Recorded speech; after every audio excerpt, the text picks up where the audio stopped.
Hello students, मेरा नाम है निशांत आहूजा और इस वीडियो में हम करेंगे पी वाई क्यूज स्टैट्स के 2021 में सेकंड वाले पेपर में जो क्वेश्चन आए हैं। क्वेश्चन नंबर 1 देखो क्या है।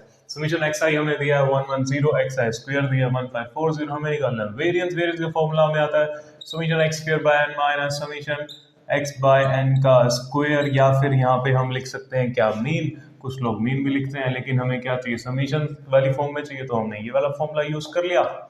Summation x square is 1540 divided by 10। 10 कहाँ से आया भाई, कहाँ से आया?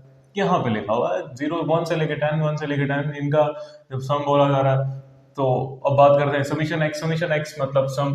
अच्छा भाई, कंफ्यूज मत हो ना कि यहाँ पे तो समीशन एक्स लिखा हुआ है, यहाँ पे एक्स आई लिखा हुआ है। एक्स आई लिख सकते हैं, एक्स भी लिख देते हैं, दोनों बातें सेम है। तो ये आ गया 110 डिवाइडेड बाय 10, इसका स्क्वायर। ये है वेरिएंस। 0 से 0 कट जाएगा, 154 माइनस 11 का स्क्वायर होता है 121, तो ये होगा 3 3 33। ऑप्शन बी हमारा करेक्ट हो जाएगा। क्वेश्चन नंबर 2 क्या कहता है, what is the mean deviation of first 10 even natural numbers. देखो भाई, इवन लिखा हुआ, गलती मत कर देना, यहाँ पे 10 का निकाल दोगे तो गड़बड़ हो जाएगी। अब 10 इवन मतलब 2 4 6 8 10 12 14 16 18 20, दो का टेबल लिख दिया हमने। अब इसका क्या चाहिए भाई हमें, मीन डेविएशन। अब मीन डेविएशन क्या है, पहले हमें इसका मीन निकालना पड़ेगा। मीन कैसे निकालेंगे, पहले सम ले लेते हैं। एपी आता है, एपी वाला फॉर्मूला लगाएं क्या। देखो 10/2 मतलब n/2 a प्लस एल वाला लगाते हैं फॉर्मूला। देखो 10/2 इंटू ए और एल 22, ये हो जाएगा 10/2 इंटू 24, ये घटा 5, ये होगा क्या 120। तो मीन आ गया हमारे पास 120। मीन 120, सम इज 120, मीन नहीं आया। मीन आएगा कैसे, बाय 10 करेंगे भाई, ये है सम।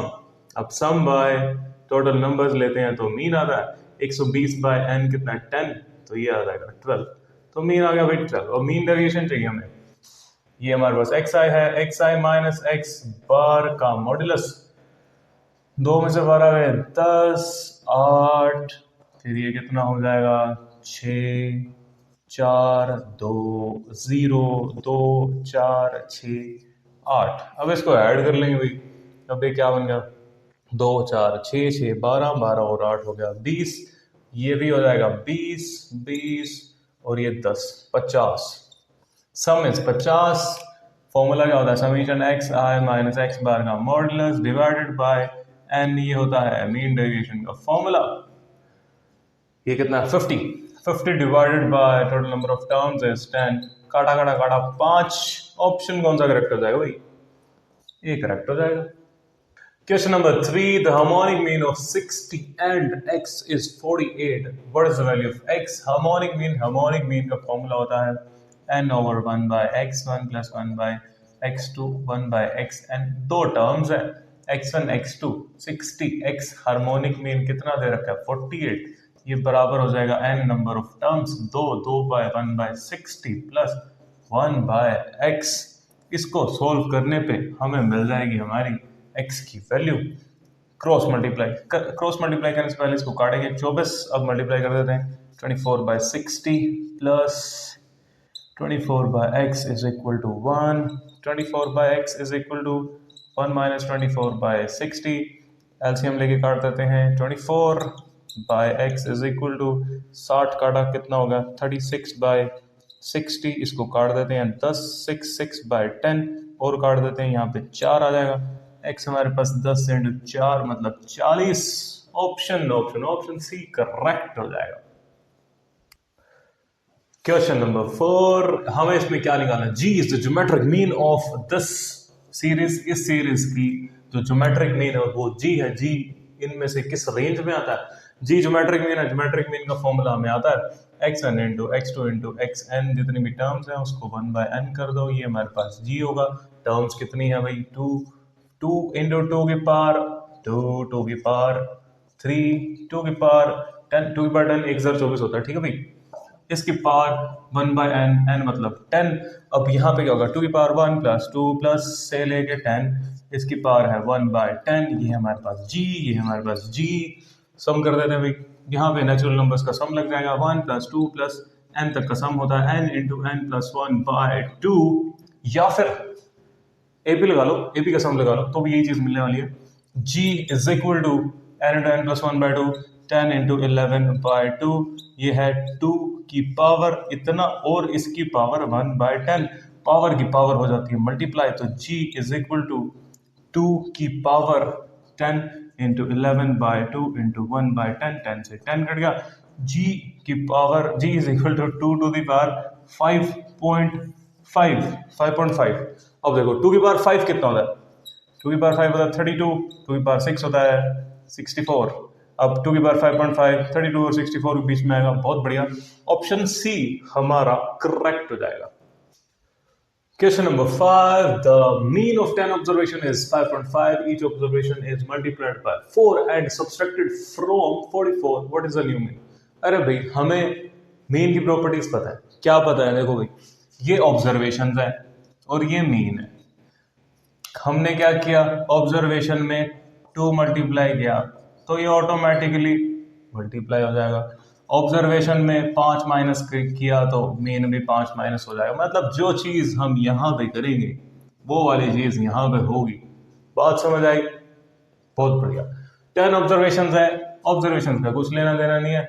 अब इसने बोला मीन कितना है, अगर ऑब्जर्वेशन थी तो उसका मीन था 5.5, ईच ऑब्जर्वेशन को मल्टीप्लाई कर दिया 4 से कर दिया तो मीन भी हो गया 4 से मल्टीप्लाई, मीन कितना हो गया 20 22 हो गया। देखो अब इसने क्या बोला, सब्सट्रैक्टेड फ्रॉम 44, अब इसको 44 से सब्सट्रैक्ट कर दिया, 44 माइनस दिस, तो 44 माइनस 22 करेंगे तो आंसर कितना आएगा भाई 22 is the right answer, option B correct हो जाएगा। Question number 6, for a set of numbers this 5 numbers हैं, x is natural number, which one of the following is correct. Mean बड़ा है मोड से, मीडियन बड़ा है मीन से, पहली बात सही है, दूसरी बात सही है, दोनों सही है या फिर कोई भी नहीं। अब इसने क्या बोला, देखो x की टर्म्स में हम क्या करने वाले हैं, देखो यार बिल्कुल सिंपल सी बात है, हम करेंगे x is a natural number, तो नेचुरल नंबर कहाँ से शुरू होते हैं भाई, 1 से शुरू होते हैं। x को मैं let x is equal to 1, अगर इसने बोला है कि x नेचुरल नंबर है तो मैं 1 लेट करके अपना क्वेश्चन सोल्व कर लेता हूँ, फिर देख लूंगा सही आंसर तो सही आएगा बिल्कुल। 1 1 3 4 11 पहले हम निकालते हैं। अच्छा पहले मोड से शुरू करते हैं, 1 आ गया, मीडियन कितना आ गया, मिडिल वैल्यू 3 आ गया, अब मीन निकाल लेते हैं। मीन क्या है भाई 11 और 4 15 16 17 18 19 20 बाय 5, मीन आ गया 4। Mean is greater than mode, बिल्कुल सही बात है, पहली स्टेटमेंट तो सही है। Median is greater than mean, दूसरी बात गलत होगी, पहली सही, ऑप्शन ए करेक्ट हो जाएगा। हाँ इसमें आप अपने हिसाब से कोई और वैल्यूज डाल सकते हैं, या आप चाहते हैं कि हमने एक्स में सोल्व करना है तो करो भाई एक्स में सोल्व करो। देखो कैसे करेंगे एक्स में सोल्व, मोड तो सीधा सीधा नजर आ रहा है, एक्स 2 बार है तो मोड हो गया एक्स।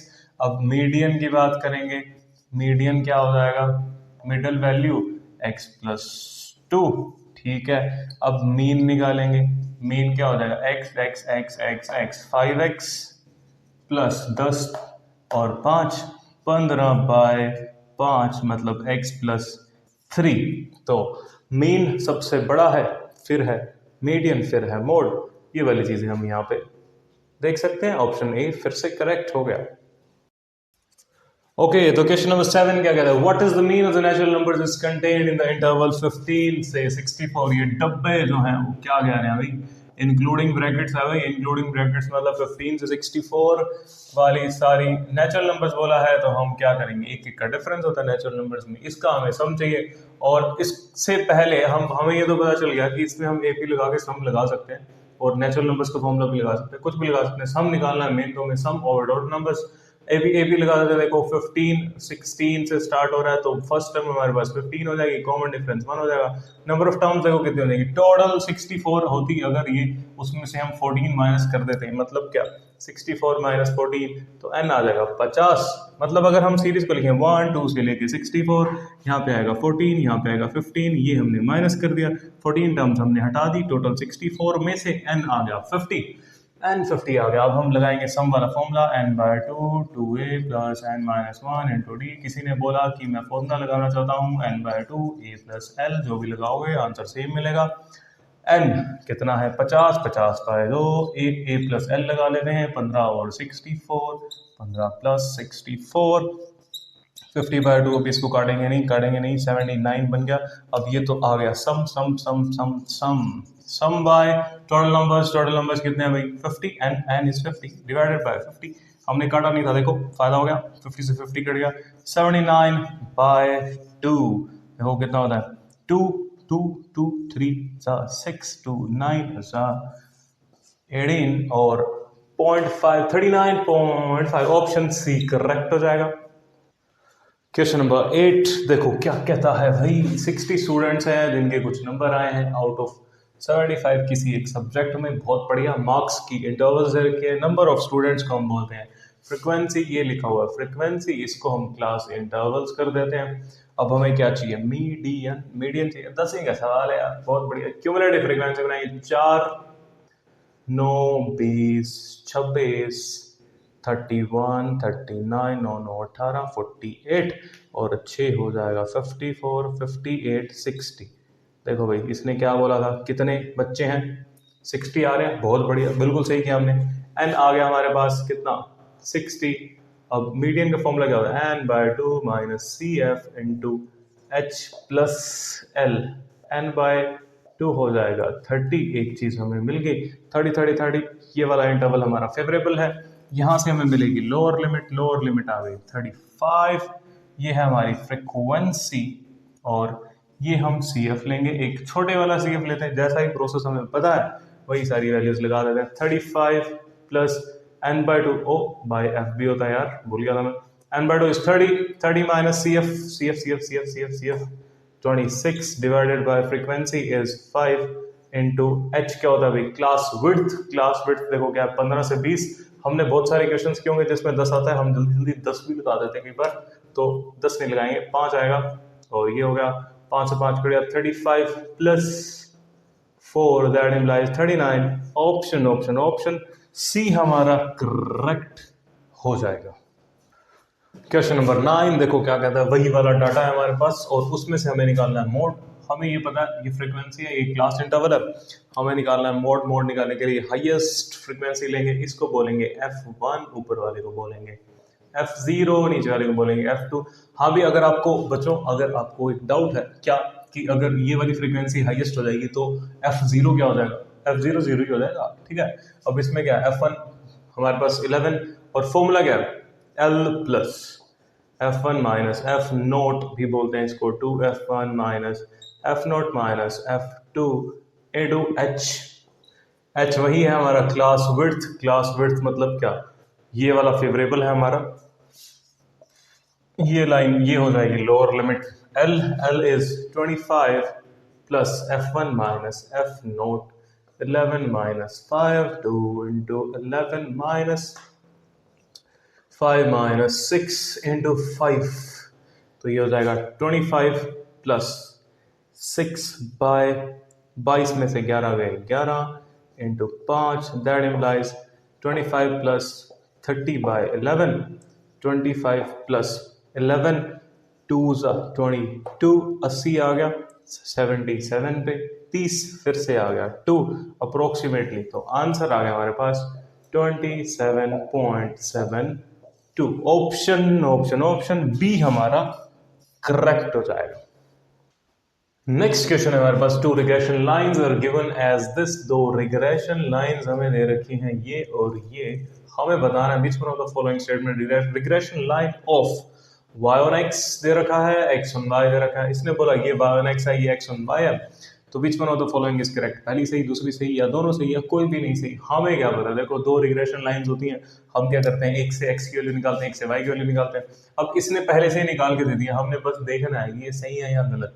अब इसने क्या बोला y is equal to 3/4x, मतलब इसने कौन सी वाली इक्वेशन को y लिया, ये ये वाली इक्वेशन इसने y ऑन x लिया है और ये वाली x ऑन y लिया है, कोई दिक्कत नहीं है। ये रिग्रेशन कोएफिशिएंट आ गया बी वाई ऑन एक्स, ये रिग्रेशन कोएफिशिएंट आ गया बी एक्स ऑन वाई। बस हमें ये देखना है कि भाई इन दोनों से ही बनिया ना, कहीं कांस्टेंट अलग अलग दे दे फिर दिक्कत हो जाएगी। हमने देखा कि y की वैल्यू हमने यहाँ से निकाली 8/4, हाँ ठीक है बिल्कुल ही बन रही है। x की वैल्यू यहाँ से निकाली तो क्या 3y/4 कर देंगे 1/4 प्लस, बिल्कुल सही बन रहा है। ये दोनों रिग्रेशन कोएफिशिएंट्स आ गए। मल्टीप्लाई कर देता हूँ, मल्टीप्लाई करने में क्या आएगा 3/4 इंटू 3/4, इसका रूट ले लेते हैं, दिस इज r, r कितना आ गया 9/16 का रूट मतलब 3/4। हाँ बिल्कुल सही बात है, r जो है वो -1 से 1 के बीच में होता है। इसने ये दोनों लाइंस इन दोनों को ही यूज करके बनाई है और दोनों के जो कोफिशिएंट्स आ रहे हैं रिग्रेशन कोफिशिएंट्स, उसके मल्टीप्लाई को रूट करने के बाद r की जो वैल्यू वो -1 से 1 के बीच में होती है, 3/4 आ गया। 3/4 तो बिल्कुल बिल्कुल सही है, तो दोनों इक्वेशन ही सही है, तो ऑप्शन सी करेक्ट हो जाएगा।